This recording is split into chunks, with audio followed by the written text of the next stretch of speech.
Kumusta na po itong aking mga nagagandahang mga subscribers? Ayan, at sana ay napapanatili ninyo yung pagiging mabait, pagiging maganda, pagiging gwapo, at higit doon ay pagiging masayahin.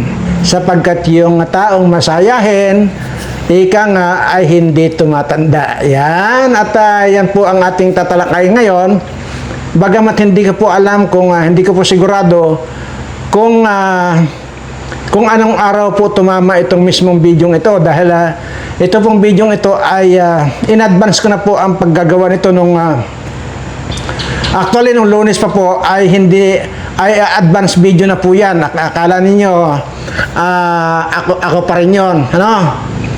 At ako naman po talaga kaya lang in advance ko lang po yung paggagawa ng video kaya yung pinabaya ko na po yan araw-araw. Sabi ko doon sa secretary ko, mag-upload ka ng paisa-isa kasi ang ginawa ko yata na video nito ay 7 at kasama tan po ito mismo, itong pinapanood nyo ito at kaya wala po muna akong mumurahing mga politiko kasi baka tumama po sa Biyernes or ano na po bang araw dyan ngayon. So hindi ko po sigurado, kaya para ang sigurado ko po ay huwag munang magmura dito sa mga politiko, mga kabataan, ano? At bagos magkukwentuhan na lang po tayo. Parang kasama nyo lang din ako, di ba? Kung po ito, nagmula pa po nung Lunes, advance video na po ito. Parang gumawa na po ako ng mga advance video para may upload ng araw-araw yung sekretary ko kasi hindi ko po maasikaso dahil nga wala po ako dyan ngayon sa atin. At doon po sa magtatanong kung saan ako, ngayon pa lang po sasagutin ko na, nandito po ako ngayon sa Kalawakan, paikot-ikot, ano? Dito po. At yun lamang po muna ang kasi matagal-tagal na rin po akong hindi pupunta rito sa Kalawakan. Ay gusto ko rin po mabisita itong mga dapat kong bisitahin dito. Kaya nandito po ako sa Kalawakan ngayon, kaya yun, gumawa na po ako ng advance video. Isa na po itong napapanood nyo ngayon. Ayan. Pero tangkilikan nyo pa rin po dahil ako pa rin po ito. Di ba? Wala pa rin po ang pinagbago. Ayan. At magkukwentuhan lang po tayo tungkol doon sa totoong ugali ko. Ayan. Yung totoong ako, yung totoong ugali ko. At kung papaanong nabago. Yun po ay yung pagkukwentuhan natin. At siguro maiksi lang ito. At ano nga ba? Paano ko ba sisimulan yung ugali ko? Okay po, nung araw po ito, nung matagal na panahon na po ito, para lang po malaman ninyo, ako po yung taong inggitiro. Ayan, yan po ang totoo dyan. Inggitiro na talagang basta sobra yung pagiging inggit ko. Halimbawa na lamang, yung kakilala ko bumili ng damit. Yung bumili ng damit, alam niyo po ba na hindi man ako magpapahalata pero inggit na inggit ako doon. Inggit na inggit po ako talaga doon. At sobra yung pagkainggit ko. Na yung pong tipong kahit na nagpapadisplay na yung kakilala ko na yon para punahin ko yung bago niyang damit, hindi ko pinupuna. Kasi nga, inggit na inggit ako. Parang kunwari, binabaliwala ako lang, pero ang totoo nung inggit na inggit ako. Lahat po yan. Kahit na anong gamit ng kakilala ko or kaibigan ko, sobra pong inggitiro ako. Pero ngayon, ay nabago po lahat yan. Pakinggan nyo lang po mabuti kasi mayroon po kayong mapupulot ditong aral. Nabago lang po itong yung ugali ko ngayon. Noong pagkatapos po nung yung dinaanan ako, sinasabi kong dinaanan ako ng matanda na yung pinakain ko. Kahit kasi inggitiro ako noong araw, pero sasabihin ko po sa inyo, never po akong nagdamot sa kapwa ko. Yan po yan. Ngayon, nung dumaan na nga po sa akin yung matanda na yun, kinikwento ko sa inyo, hanggang sa pinakain ko, naikwento ko naman po yan at hindi ko na kailangan sisimulan po ulit ang kwento doon. Ibig sabihin, pagkatapos po noon, ang dami pong nabago sa ugali ko. Yun pong tipong, yung kagayan dati, inggit na inggit ako, sa mga nakikita ko, mga kakilala ko, or kaibigan ko. Alam niyo po ba yung biglang-biglang nawala, yung ganung pag-uugali ko masama. Yung tipong pagka doon sa kakilala ko or kaibigan ko nakita kong may bagong gamit o ano man yan, kahit ano, sapatos man yan o ano pa man yan, damit man yan, pantalon man yan o ano pa. Alam niyo po bang masayang-masaya ako pag nakakakita ako ng ganun doon sa mga kakilala ko na may bagong sapatos, may bagong damit, bagong sinturon o ano pa. Masayang-masaya po ako. Totoo po yan. At doon po kasi ma-realize ko, noon sabi ko, parang wala akong kasiyahan sa buhay. Yun po ang totoo. Yung parang kahit masaya ako, malungkot. Yung ibig ko sabihin yung dahil nga sa sobrang inggit ko nung ako na yon, yung time na inggitiro pa ako, nasa isip ko lagi problemado ako. So sabi ko nga, thank you doon sa talagang yung matandang dumaan sa akin na pinakain ko na yon. Dahil pagkatapos nga po yun ay nabago lahat yon. Sabi ko nga po, inobserbahan ko yung sarili ko. Lahat ng mga kaibigan ko or kakilala, hindi man kaibigan, kakilala, yung nakakabili sila ng bago. Alam niyo po, tuwang-tuwa ako para sa kanila. Tuwang-tuwa po ako sa kanila. At doon ko na po naramdaman yung napakaaluan, napakadali na ang buhay, smooth yung buhay, hindi kagaya noong time na inggitiro pa ako. At sinabi ko naman po pagkatapos ng matanda na yon, nung napakain ko, talagang kun yun. Talagang walang patid yung swerteng dumarating sa akin. Kasama na po yung parang nalinis yung aking pag-uugaling ganon. Na wala lahat yung mga ganong masamang pag-uugali na inggitiro. Pero sadyang na po ako. Sadyang hindi po ako madamot. Yun lang po ang pinagmamalaki ko sa sarili ko noon. Pero yung pagiging inggitiro, sobra po akong pagiging inggitiro.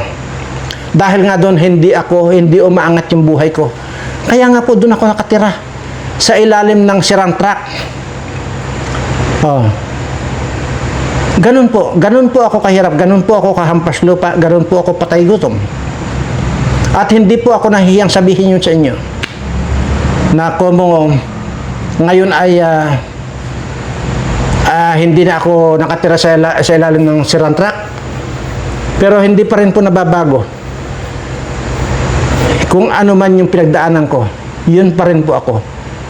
At parang napakasaya pa ng buhay ko, lalo na kung nakikita ko itong mga kaibigan, kakilala ko na may mga bagong nabili sa kanilang mga pangsarili. So yun po, doon ko naramdaman, doon ko na-realize na parang smooth na smooth yung buhay ko. Kumbaga parang dumudulas lang yung swerte na dumarating sa akin. Yun po yun. Kaya ang po dito, ang gusto ko pong tumbukin dito, baka hindi nyo po maintindihan kasi maraming paliwanag. Sa madalit salita, ang gusto kong tumbukin po rito, tanggalin nyo po yung pagiging inggitiro, inggitira. At mararamdaman nyo po sa sarili ninyo, napaka-smooth yung blessings na darating sa inyo. Subukan nyo lang po. Pero hindi nyo subukan ito na para lang i-challenge yung sarili nyo. Dapat maging natural na mawala sa utak ninyo yung pagiging inggitira at inggitira. Oh. Bibigyan ko na lang po kayo ng sample. Dito na lang sa natin. Dito na lang sa pagdating dito sa social media. Sige ha, ito na lang, bibigyan ko sample. Hindi nyo po ba napapansin na ilang araw na panay-panay yung post ko sa FB? At ganun din dito sa YouTube, siyempre araw-araw itong hindi napapalyahan talaga ito ng pag-upload ng video ko. Pero sa FB po ay mapapansin nyo na panay-panay po yung pagpupost ko ng kung ano-ano lang dyan. Siguro, hindi ko rin po alam yun eh. Maging ako po, nagtaka ako. Pero ngayon po, na-realize ko na kaya siguro nagpo-post ako dyan para buksan ko sa inyo itong topic na ito na tanggalin nyo sa katawan nyo yung pagiging inggitiro at inggitira. Dahil nga po, sige, didiretsuin ko kayo. Kagaya lang po nung pinopost ko sa story ko o dyan sa reels ko. Napapansin ko lang po, yung mga hindi ko kakilala, ito ha, aba, mayroong 3 heart, kasama pa ng 3 like, bali 6 na pindot-pindot sila ng heart at saka like. Hindi ko po mga kakilala yan. Pero, yung mismong kakilala ko mismo, nipindutin yung like, hindi pa magawa. Bakit? Doon po pumapasok yung sinasabi kong pagiging inggitiro at inggitira. Yun po, sinabi ko na po yan, na noong ugali ko po yung pagiging inggitiro ko, napakabigat ng buhay ko. Sobrang bigat ng buhay ko.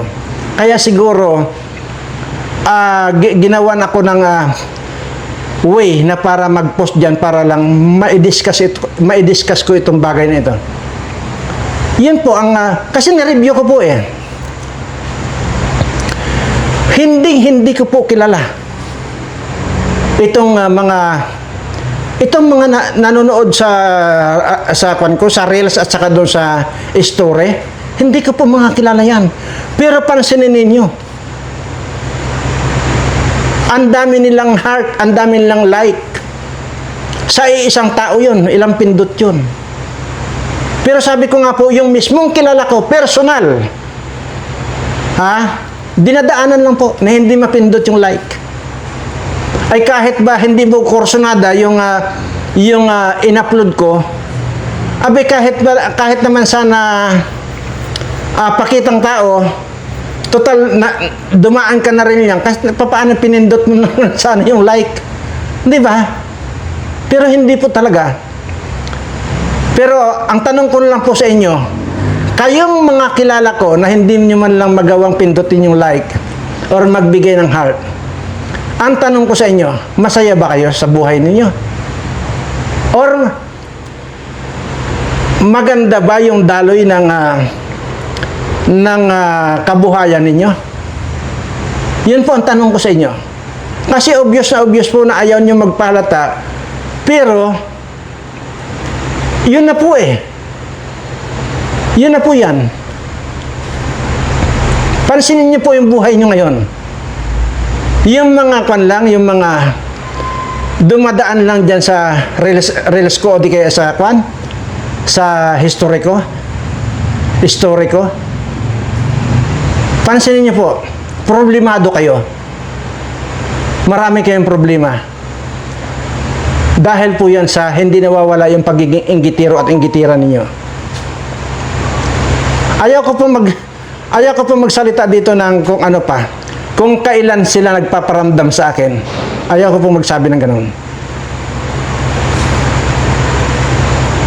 Dahil ako naman po ay mayroon din po akong pwedeng ingatan na salita. Pero kung po ito ito eh.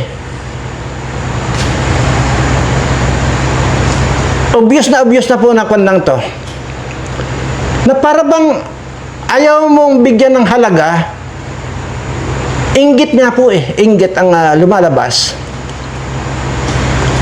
Ganyan din po ako noon, nung araw. Sa sobrang inggitero ko, ayun, para ako, ang buhay ko parang ipis at daga.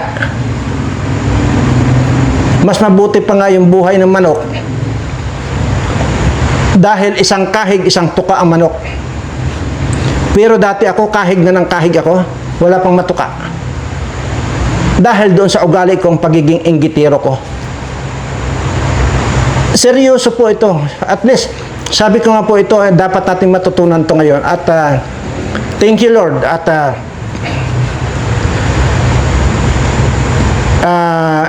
inutusan mo ako na para mag-upload ng mga reels at saka story ko para doon ko masukat ngayon at maturuan. Siguro sabi ng ating Panginoon ng Diyos, sige gawin mo yan para turuan mo sila, natanggalin sa kanilang isipan yung pagiging inggitero at inggitira para kahit papaano ay lumuwag o umunlad ang kanilang buhay. Sigurado na po ako. Kaya nga po ang sinasabi ko po rito, kung inyo pong kung nadaanan niyo po yung video ko dati, mayroon po akong binitawang salita diyan. Ang sinasabi ko po, mapalad yung hindi nakakakilala sa akin.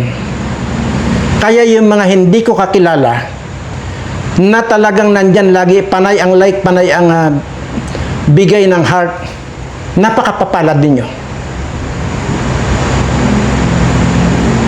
So ito naman pong pagbibigay ko ngayon ng explanation na ito ay para lang po magising yung mga mayroon pa rin kaisipan na hindi mawala-wala sa kanilang isip. Yan po ang magpapabigat sa buhay ninyo.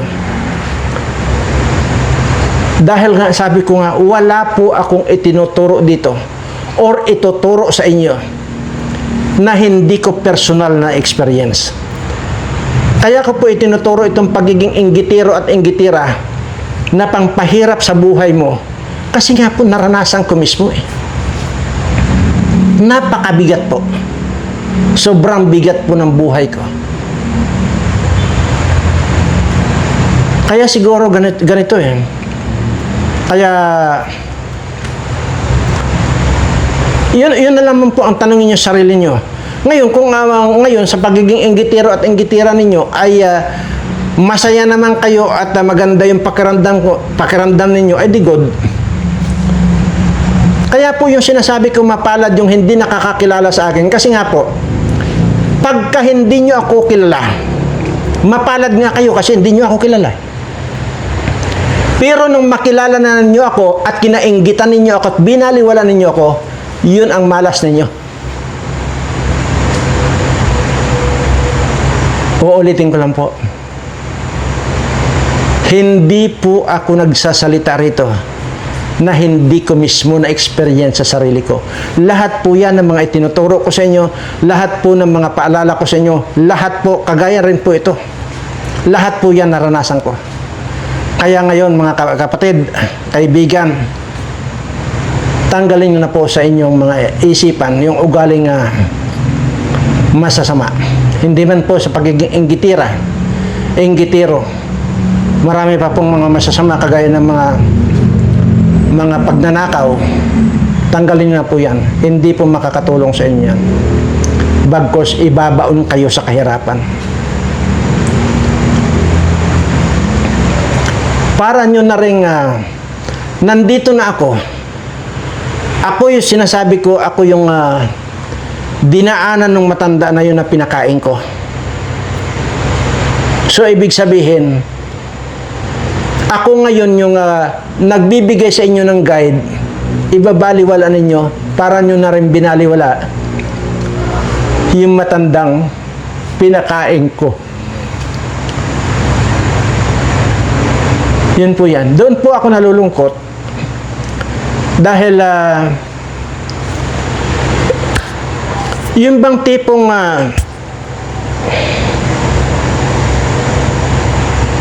may kasabihan tayo, mas maganda pa nga raw yung mga ibang tao nagbibigay pa ng importansya sa iyo kisa doon sa mga mismong kakilala mo, kaibigan mo, at hindi lang basta kilala, siya pa ngayon ang nagdadamot sa iyo. Yun po yan. So,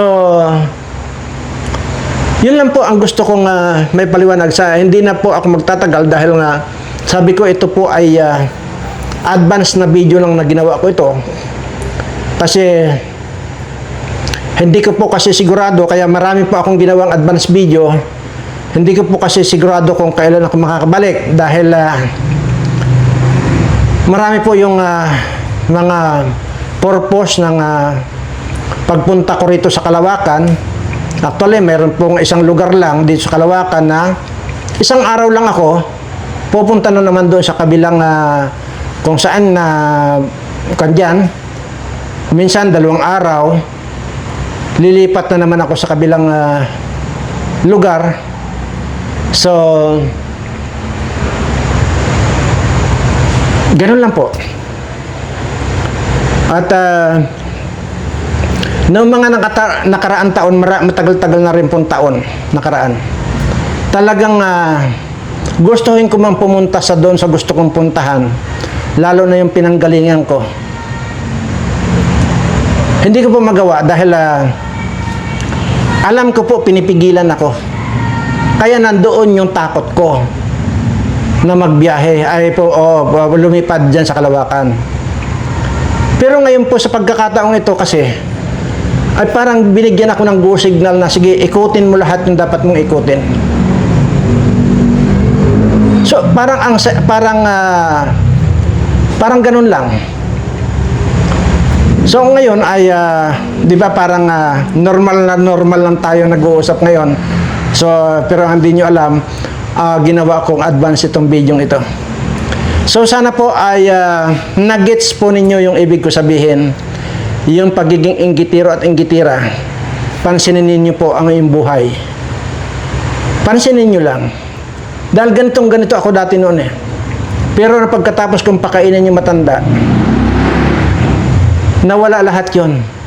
Yung ugali kong masamang yon.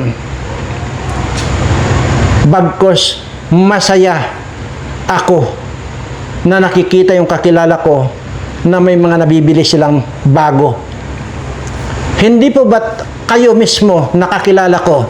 Hindi po ba't dapat kayo ang unang magsaya dahil nakikita nyo ako dyan sa story ko, dyan sa reels ko, lalo na dito sa video. Tingnan nyo, kayong mga kakilala ko, hindi nyo man lang mapindot ang subscribe ditong Verana Live Studio TV. Hindi nyo man lang mapindot ang like.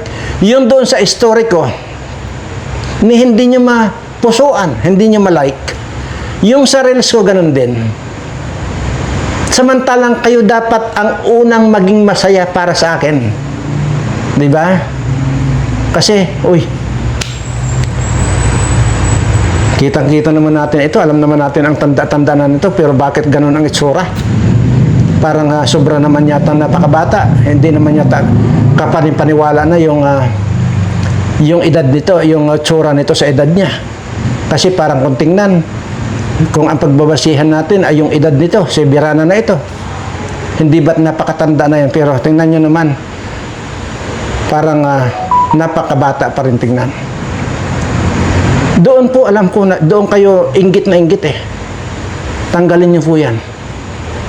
Lahat ng pagpapala, lahat ng blessings, darating sa inyo.